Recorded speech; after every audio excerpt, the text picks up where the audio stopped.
Minister Narendra Modi at the dais.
राष्ट्रीय ध्वज फहराया गया है और राष्ट्रीय ध्वज गार्ड के जवान इस समय लाल किले की प्राचीर के सामने से प्रस्थान कर रहे हैं और यहाँ पर वायु विचरण करते हुए नजर आ रहे हैं 2 advance light helicopter line astern formation में, जहाँ पर विंग कमांडर अंबर अग्रवाल और विंग कमांडर राहुल नैनवाल पुष्प।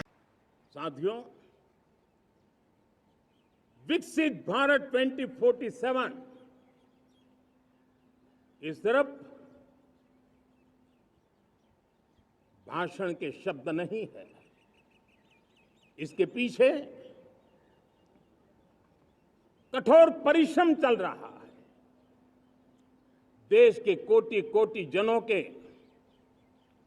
सुझाव लिए जा रहे हैं और हमने देशवासियों से सुझाव मांगे और मुझे प्रसन्नता है कि मेरे देश के करोड़ों नागरिकों ने विकसित भारत 2047 के लिए अनगिनत सुझाव दिए हैं। हर देशवासी का सपना उसमें प्रतिबिंबित हो रहा है, हर देशवासी का संकल्प उसमें झलकता है। युवा हो, बुजुर्ग हो, गांव के लोग हो, शहर के लोग हो, किसान हो, कामदार हो, दलित हो, आदिवासी हो, पहाड़ों में रहने वाले लोग, शहरों में रहने वाले लोग हैं, हर किसी ने 2047 में जब देश आजादी का 100 साल मनाएगा तब तक विकसित भारत के लिए अनमोल सुझाव दिए हैं। और मैं जब इन सुझावों को देखता था मेरा मन प्रसन्न हो रहा था। उन्होंने क्या लिखा? कुछ लोगों ने कहा कि दुनिया का स्किल कैपिटल बनाने का सुझाव हमारे सामने रखा। 2047 विकसित भारत के लिए कुछ लोगों ने भारत को मैन्युफैक्चरिंग का ग्लोबल हब बनाने का सुझाव दिया। कुछ लोगों ने भारत के हमारी यूनिवर्सिटीज ग्लोबल बने इसके लिए सुझाव दिया। कुछ लोगों ने यह भी कहा कि क्या आजादी के इतने सालों के बाद हमारा मीडिया ग्लोबल नहीं होना चाहिए। कुछ लोगों ने यह भी कहा कि हमारा स्किल्ड युवा विश्व की पहली पसंद बनना चाहिए। कुछ लोगों ने सुझाव दिया भारत को जल्द से जल्द जीवन के हर क्षेत्र में आत्मनिर्भर बनना चाहिए। कई लोगों ने सुझाव दिया कि हमारे किसान जो मोटा अनाज पैदा करते हैं, जिसको हम श्री अन्न कहते हैं, उस सुपर फूड को दुनिया के हर डाइनिंग टेबल पर पहुंचाना है। हमें विश्व के पोषण को भी बल देना है और भारत के छोटे किसानों को भी मजबूती देनी है। कई लोगों ने सुझाव दिया कि देश में स्थानीय स्वराज की संस्थाओं से लेकर के अनेक इकाइयां हैं, उन सब में गवर्नेंस के रिफॉर्म की बहुत जरूरत है।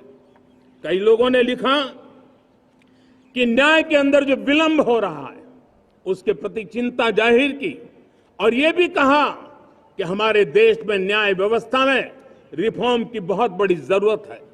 कई लोगों ने लिखा कि कई ग्रीनफील्ड सिटीज बनाने की अब समय की मांग है। किसी ने बढ़ती हुई प्राकृतिक आपदाओं के बीच शासन प्रशासन में कैपेसिटी बिल्डिंग के लिए एक अभियान चलाने का सुझाव दिया। बहुत सारे लोगों ने यह सपना भी देखा है कि अंतरिक्ष में भारत का स्पेस स्टेशन जल्द से जल्द बनना चाहिए।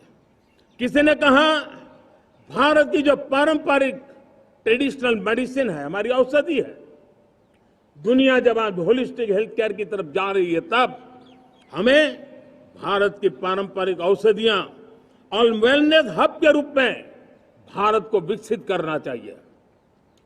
कोई कहते हैं कि अब देर नहीं होनी चाहिए, भारत जल्द से जल्द दुनिया की तीसरी सबसे बड़ी इकोनॉमी बनना चाहिए।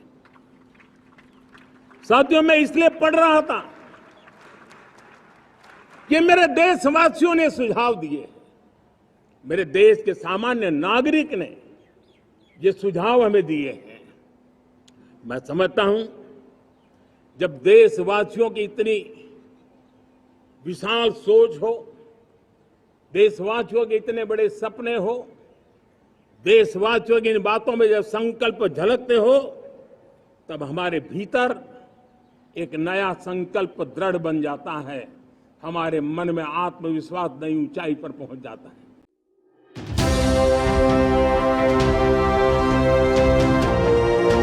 आप देख रहे हैं इंडिया लिविंग न्यूज, सच की आवाज।